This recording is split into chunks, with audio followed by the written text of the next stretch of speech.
Welcome back to the 13th episode of the series dedicated to medieval Asia. Today we'll be taking a deep dive into a conflict many of you might not have heard of, the Imjin War. But trust me, it's a story filled with intrigue and military innovation and unexpected turns that rival any well-crafted epic.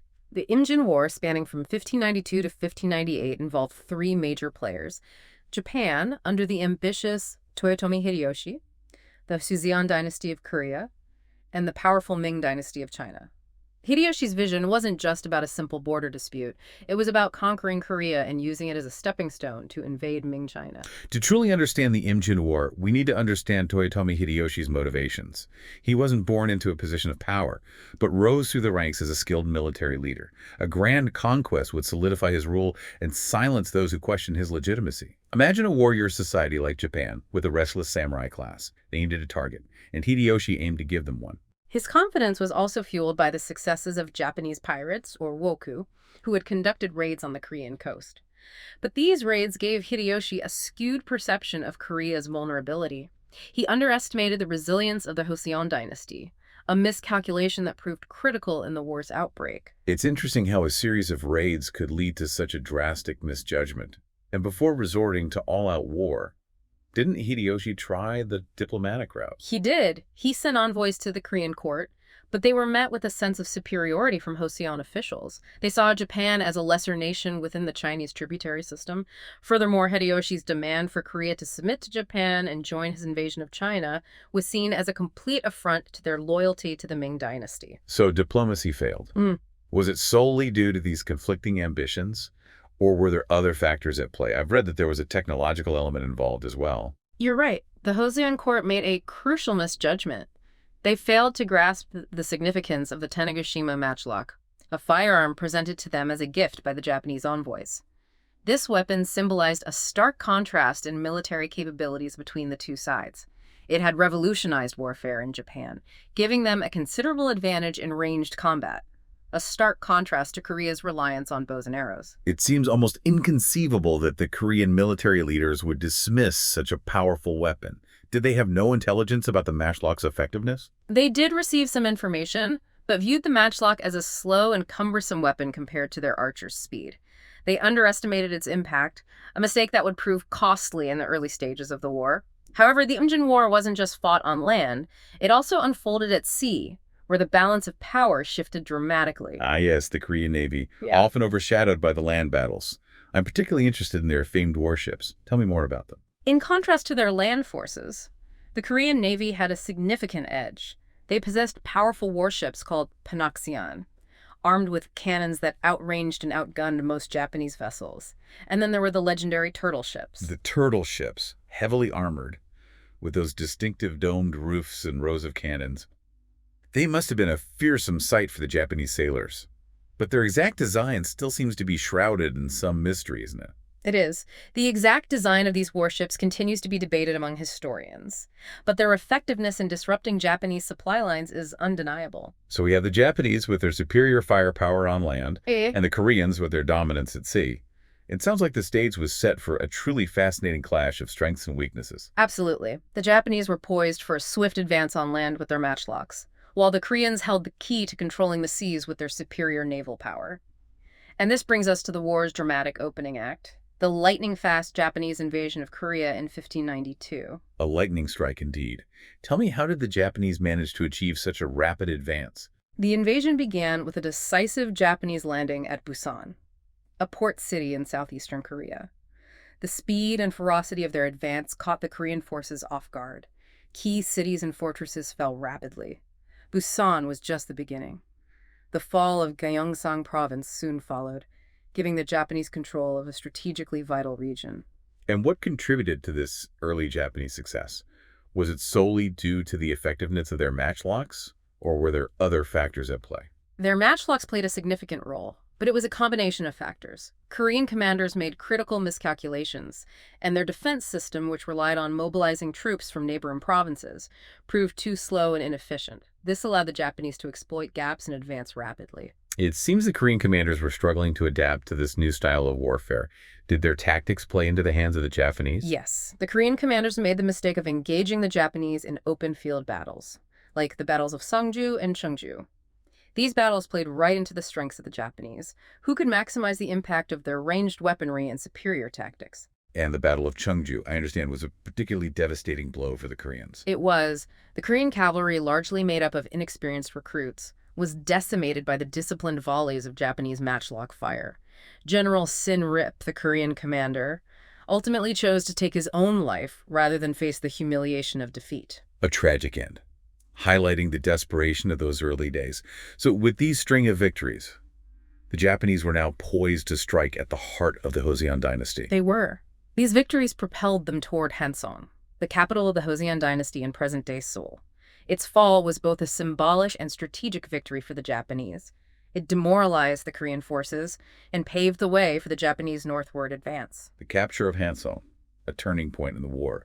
But as we'll see, this early Japanese success wouldn't last. Their rapid advance would soon encounter significant obstacles, and the Koreans, far from being defeated, would find new ways to resist. The capture of Hanseong was a pivotal moment, but it also marked a shift in the war's dynamics. The Japanese, emboldened by their victories, made a critical decision to split their armies and pursue multiple objectives. It was a decision driven in part by rivalries among their commanders, but it would eventually overextend their resources and expose them to vulnerabilities. So the initial momentum started to shift. What were some of the obstacles the Japanese faced as they pushed deeper into Korea? The terrain of the Korean peninsula, with its rugged mountains and winding rivers, proved to be a logistical nightmare for the Japanese, who were used to fighting in the more open landscapes of Japan. It sounds like the Korean landscape itself became a weapon against the invaders. It did, and on top of that, the Korean resistance, initially disorganized, began to coalesce into a formidable force.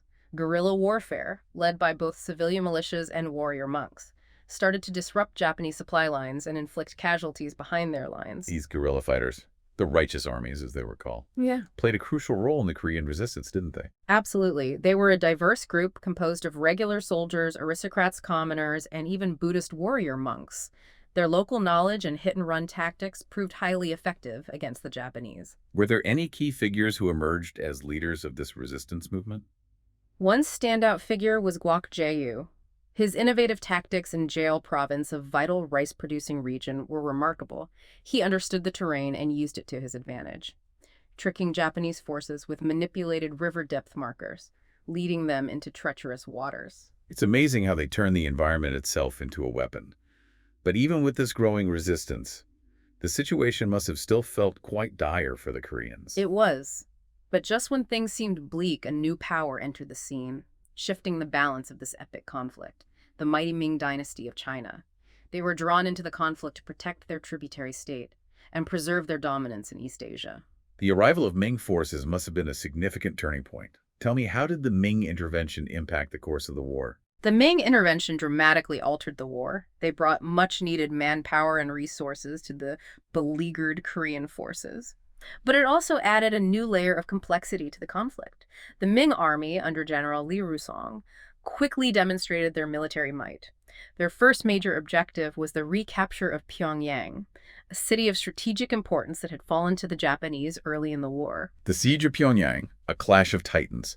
I'm eager to hear how this battle unfolded. The Siege of Pyongyang in January 1593 showcased the combined strength of the Ming and Korean forces. The Ming army arrived with a formidable arsenal, including cannons, rocket launchers, and a fearsome weapon known as the Hwacha.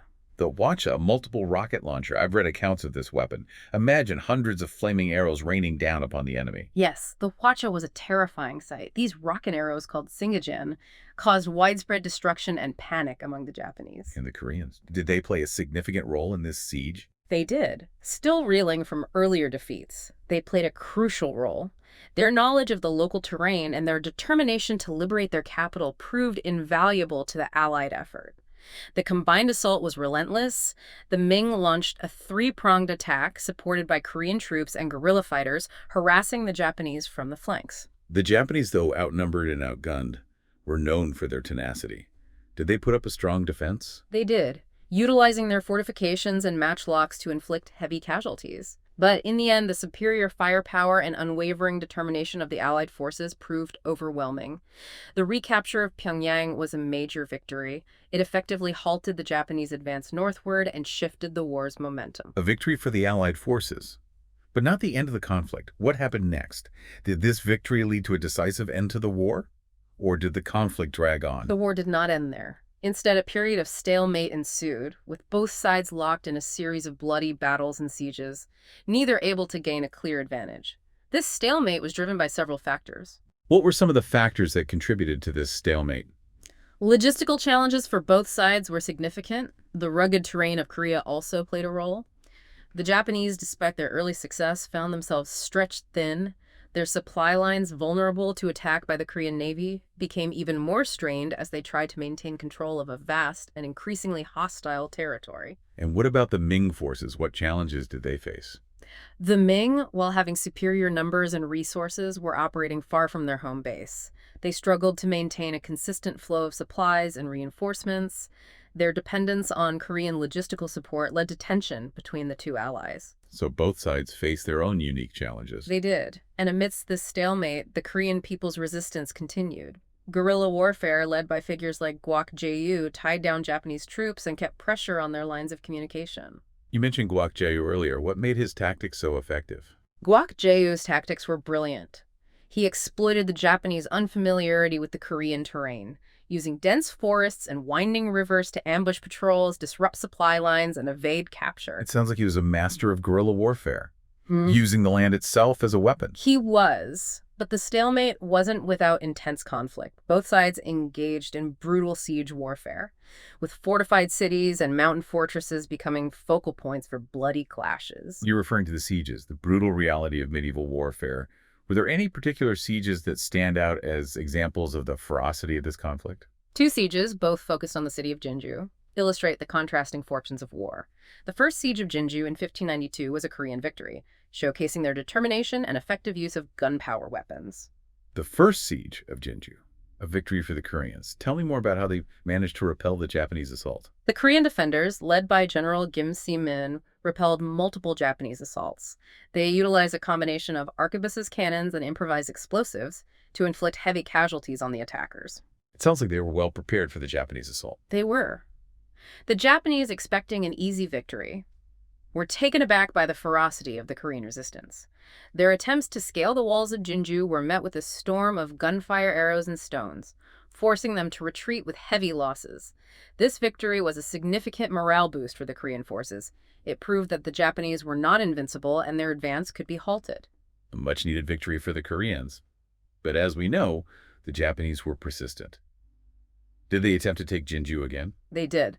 A year later, they returned to Jinju with a vengeance, determined to avenge their earlier loss and secure a strategic foothold in southern Korea. This second siege in 1593 was a stark contrast to the first. The Japanese, now led by Kaido Kiyomasa, returned with a larger and more determined army. They had learned from their previous mistakes, bringing improved siege tactics and a burning desire for revenge. So the stage was set for a rematch at Jinju, a clash that would test the limits of both sides. It was. The second time around, the Japanese were better prepared. They employed armored carts called tortoiseshell wagons to protect their sappers as they approached the walls. Their attacks were more coordinated and relentless. These tortoiseshell wagons, were they effective in overcoming the Korean defenses? They were. Imagine these heavily armored wagons, almost like mini tanks, creeping towards the Korean walls, shielding the Japanese soldiers as they advanced. A formidable sight indeed. But despite these advancements in Japanese tactics, the Koreans wouldn't surrender easily. The Korean defenders, though outnumbered and outgunned, fought valiantly, using their limited resources to inflict as much damage as possible. This siege also produced a powerful symbol of Korean resistance, Nongai, a Korean courtesan who became a legend for her defiance. Nongai, a story of courage and sacrifice. Tell me more about her. Nongai, witnessing the brutality of the Japanese assault, decided to take action. She lured a Japanese officer to a cliff, promising him a moment of intimacy before plunging them both to their deaths. A desperate act of defiance, but one that would solidify her place in Korean history.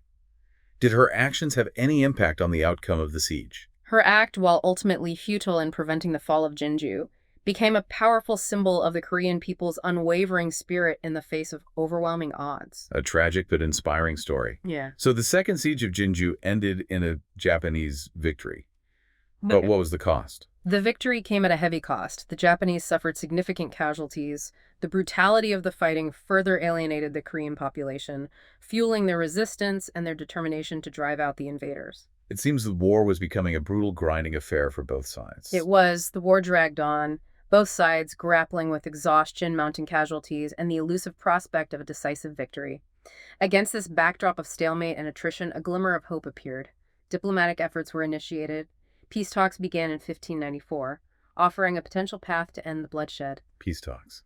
A glimmer of hope. But were these negotiations successful? Did they manage to bring about a lasting peace? The peace talks that began in 1594 were a fragile attempt to end the Imjin War. They represented a potential turning point, but were ultimately unsuccessful. What factors led to the failure of these negotiations? It seems both sides were weary of the conflict. While both sides desired peace, a combination of misunderstandings, misinterpretations, and conflicting objectives ultimately sabotaged the negotiations. It's fascinating how miscommunication can have such significant repercussions, especially in a situation as delicate as peace talks. Indeed. The Chinese, eager to end their costly involvement in the war, sought to incorporate Japan into their tributary system. They believed that Hideyoshi would accept a position as a vassal of the Ming emperor. That seems like a rather presumptuous assumption. Hideyoshi, with his ambitions of regional dominance, was unlikely to submit to Chinese authority. You're absolutely right. This misperception was a fundamental flaw in the Chinese approach.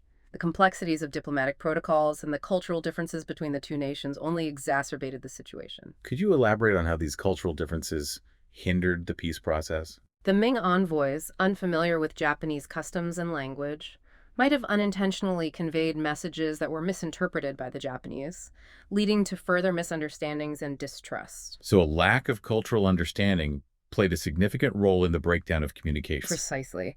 And adding to the complexity, there were divisions within the Japanese delegation itself. Some, like Konishi Yukinaga, favored a negotiated settlement, recognizing the limitations of a prolonged war. Others, like the ambitious Kato Kiyomasa, vehemently opposed any concessions to the Chinese. So internal divisions within the Japanese camp further hampered the peace process. These internal disagreements made it difficult for the Japanese to present a united front during the negotiations, making it virtually impossible to reach a consensus on any proposed agreement. It seems the peace talks were doomed from the start, a victim of miscommunication, mistrust, and the enduring ambitions of those involved. Unfortunately, that's precisely what happened. The talks ultimately collapsed in 1596, dashing hopes for a peaceful resolution. The failure of diplomacy marked a return to war. Tell me about this second Japanese invasion of Korea. With the collapse of the peace talks, the war drums beat once more. In 1597, the second Japanese invasion of Korea began. This renewed invasion, while sharing similarities with the first, also differed in key aspects, reflecting the lessons learned by both sides during the previous years of conflict. How did the second invasion differ from the first? Did the Japanese alter their strategy based on their previous experiences? They did. Now acutely aware of the challenges posed by the Korean Navy, the Japanese adopted a more cautious approach. They focused on securing their existing strongholds in southern Korea and reinforcing their supply lines. A more strategic and less aggressive approach. Yes. They also demonstrated a greater understanding of the Korean terrain, utilizing their forces more effectively in the mountainous and forested landscapes that had hampered their movements earlier. And how did the Koreans prepare for this second wave of attacks? The Korean forces had undergone a period of reorganization and rearmament. The Ming intervention had provided them with valuable training and weaponry. The righteous armies had also grown in strength and experience, bolstering the Korean ranks. So both sides entered this second phase of the conflict with valuable lessons learned and a renewed sense of determination. They did. However, the second invasion was not without its setbacks for the Korean side. A Japanese plot exploiting factionalism within the Joseon court led to the removal of Admiral Yi Sun-sin from his command. Admiral Yi Sun-sin, the hero of the Korean Navy, was removed from command. How did this happen? Yi Sun-sin, the architect of the Korean Navy's victories in the first invasion, became a target of court intrigue. He was accused of insubordination and treason by his rivals. It's a common theme throughout history. Yeah. Brilliant military minds falling victim to political machinations. Sadly, it is. Yi Sun-sin's removal was a grave mistake. His replacement Won-gyun lacked his strategic brilliance, leading the Korean fleet to a disastrous defeat at the Battle of Chilkyeolyang in 1597. The Battle of Chilkyeolyang, a major setback for the Korean Navy. How did this defeat impact the course of the war? This defeat was a significant blow to Korean morale and allowed the Japanese to regain temporary naval superiority, enabling them to reinforce their troops and launch further offensives. So the removal of Yi Sun-sin had immediate and detrimental consequences for the Korean war effort. It did. But fortunately for the Koreans, the Joseon court eventually recognized the gravity of their error. They reinstated Yi Sun-sin to his command. The return of the hero. How did Yi Sun-sin respond to this reinstatement? Yi Sun-sin's return marked a resurgence of Korean naval power. In 1598, in the Battle of Pyongyang, he achieved a legendary victory. This battle stands as a testament to his tactical genius and the unwavering courage of his sailors. The Battle of Pyongyang, a legendary naval clash. Could you describe this battle in more detail? At Pyongyang, Yi Sun-sin faced overwhelming odds. He was outnumbered by the Japanese fleet by a factor of 10 to 1.